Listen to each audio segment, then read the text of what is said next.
In this video, we're going to go over energy conservation problems that have to do with springs. So in the first 2 to 3 minutes, we'll quickly review what is the energy conservation and our method for solving any type of problem in this unit. And in the rest of the video, we're going to go over two examples, one that has to do with the horizontal spring and one that has to do with the vertical spring. Two very, very common examples that you should definitely know if you want to succeed in this unit. So let's start with a very quick review of energy conservation, right? Our basic concept is that the initial energy is equal to final energy, right? That is, the energy is conserved. So the method for solving these types of problems is the following. So this is especially going to be useful for people that don't know how to approach a physics problem, right? If you, no matter what the question is asking, we always are going to follow the same steps. First, we will sketch the problem and define what is the initial and what do we mean by the final moment. Then at each of those moments, we'll ask the following questions. Is there a velocity? If so, there is a kinetic energy. Does the object have height? If so, it has potential energy. Is there a spring that is being compressed? If so, it has spring energy or elastic potential energy. So these initial and final moments, right, can have like either one or two types of energies, right, depending on the situation. Rarely it's all three, but in theory, it's also possible. Once we found out, okay, what types of energies it has at each moment, you basically plug in the equations, right? Plug in the formulas for each of those types of energies. So 1/2 mv squared for kinetic energy, mgh for potential energy, and 1/2 k delta x squared for elastic potential energy, and so for the unknown. If any of this didn't make sense, you should watch my first videos where I go more in depth about this method. This was just meant as a quick review. But now that we have this with this in mind, let's start with our first example of a horizontal spring. In this example, we have a 0.2 kilogram mass that is attached to a horizontal spring with a spring constant of 100 newtons per meter. The mass is pulled 0.1 meters from the equilibrium position and then released. Calculate the maximum speed of the mass. So let me proceed with the first step, right? When I sketch the problem.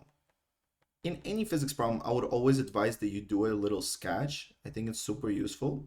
So let me define, right? Now, once I did the sketch, let me define the initial and the final moment. So initially, I will talk about this when the spring is all the way stretched, in other words. So when the spring is all the way stretched, and the final moment, it's asking us to calculate the maximum speed. So let's think for a second, at which point, and which moment the speed will be maximum. The speed will be maximum at a point where the spring will pass through its equilibrium position. Because at that point, right, it will be moving essentially the fastest. All the elastic potential energy, right, all the spring energy will go into kinetic energy, right?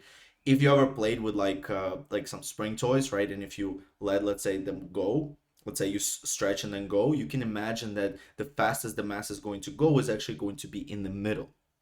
So the final when mass is at equilibrium,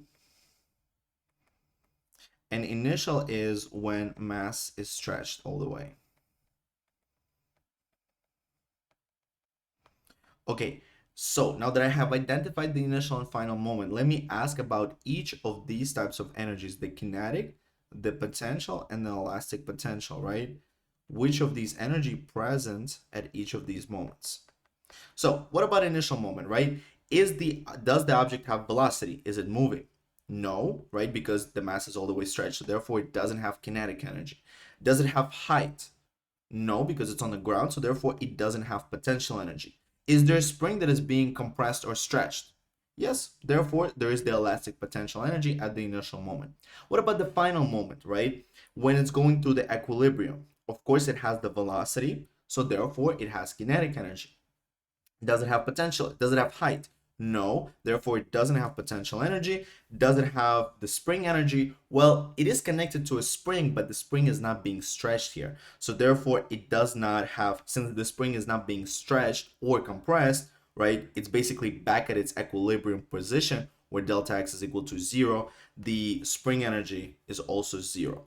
So now let's go to our second step. Initial energy is equal to final energy, our energy conservation formula, right? As we discussed, the initial energy is the energy of the spring, or the elastic potential energy. The final energy, right, is just the kinetic one.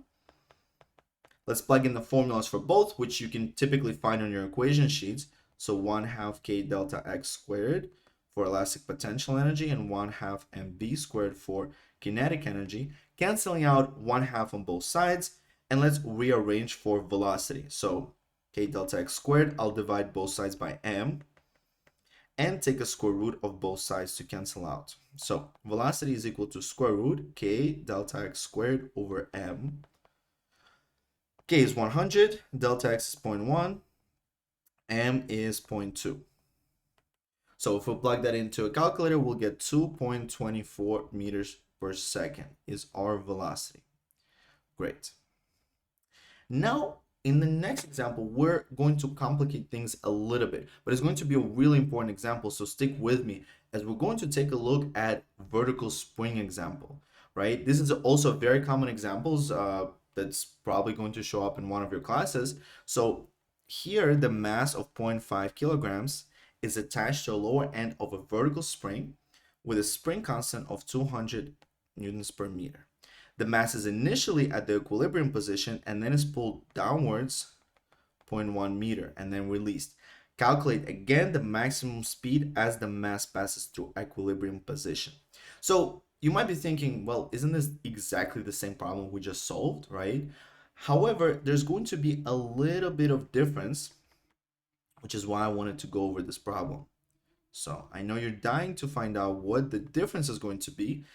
So let's firstly start with a sketch, right? So I'm going to basically start the initial moment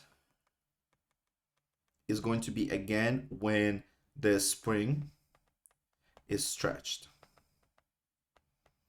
As we discussed before in the previous problem, right, the final moment, right, when the spring is going to have the maximum speed is going when the mass is passing through the equilibrium position, right? So equilibrium. So at each of those moments, let's ask ourselves, right, what type of energies exist? Now here, you might have already guessed that what's going to play a role is the height. Now we don't know what height the spring is above the ground, but the thing is with the potential energy is that you can decide what your reference level is. So you can essentially decide what we define as the ground. In this case, it makes sense for me to define the ground as this point right here because that's when the mass starts moving. So let me define this as height of 0. Now, at this initial point, which energy would it have? It doesn't have velocity, right? So therefore, it doesn't have kinetic energy. It is at the height 0, as we define the height 0 as this moment right here. So it only has elastic potential energy, just like in the previous problem. What about at the final moment? Which of these energies will it have?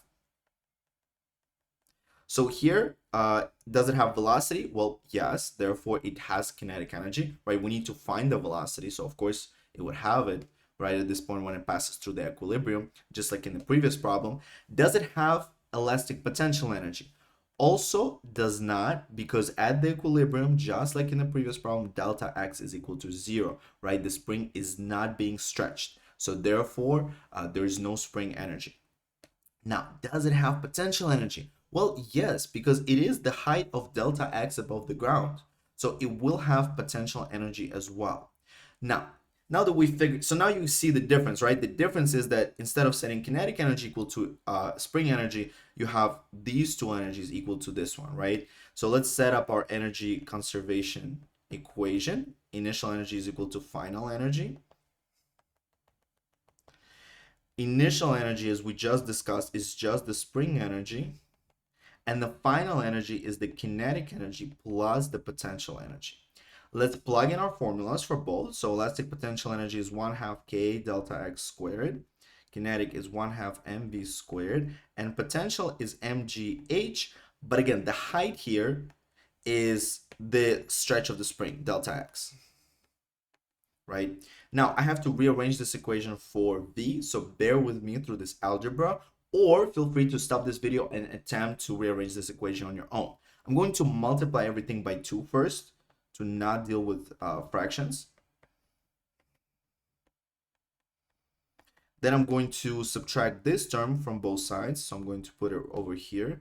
So k delta x squared minus 2 mg delta x is equal to mv squared. I'm going to divide both sides by m. And in order to cancel out the square from velocity, I'm going to take a square root of both sides. So now plugging in all the unknowns, velocity is equal to k is 200, delta x is 0.1, mass is 0.5, g is 9.8.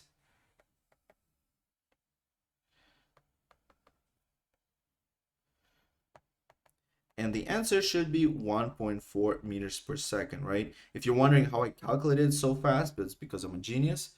I'm just kidding, obviously.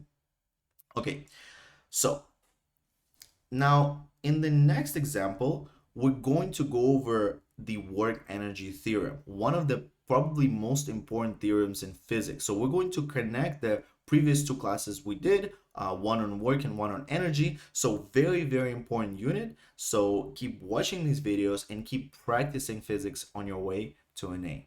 Thank you guys for watching.